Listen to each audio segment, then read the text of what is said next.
శ్రీ విష్ణు సహస్రనామ స్తోత్రం 3వ శ్లోకం.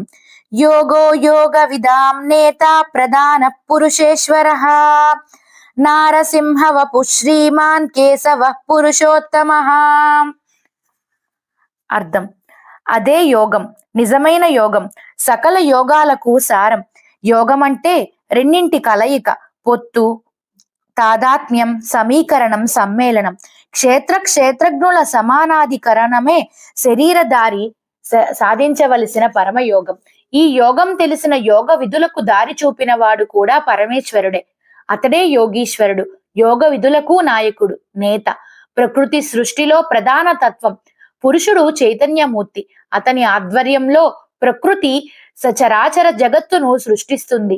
ఈ పరాప్రకృతికి, పరమ పురుషునికి కూడా మూలకారకుడైన విశ్వేశ్వరుడు ప్రధాన పురుషేశ్వరుడు. అతడు నరాకృతిలోనే ఉండనక్కరలేదు, మరో జీవిగా కూడా రూపొందవచ్చు.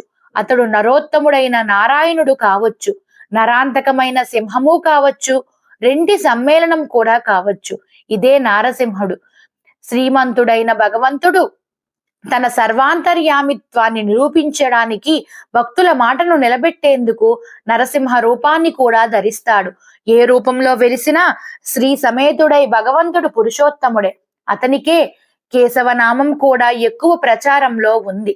కిరణజాలంతో ప్రాణి కోటిని బాధించే అసుర వర్గాన్ని పారదోలి సృష్టికర్త అయిన బ్రహ్మదేవునికి కూడా అధిపతిగా రాజిల్లే అనంత తేజోరాశి కేశవుడు. కిరణాలు 2 రకాలు. చూడవలసిన దాన్ని చూడనీయకుండా కళ్ళకు మిరుమిట్లు గొలిపేవి కొన్ని. అన్నింటినీ ఒకచోటనే చూడగల దివ్యశక్తిని ప్రసాదించేవి మరికొన్ని.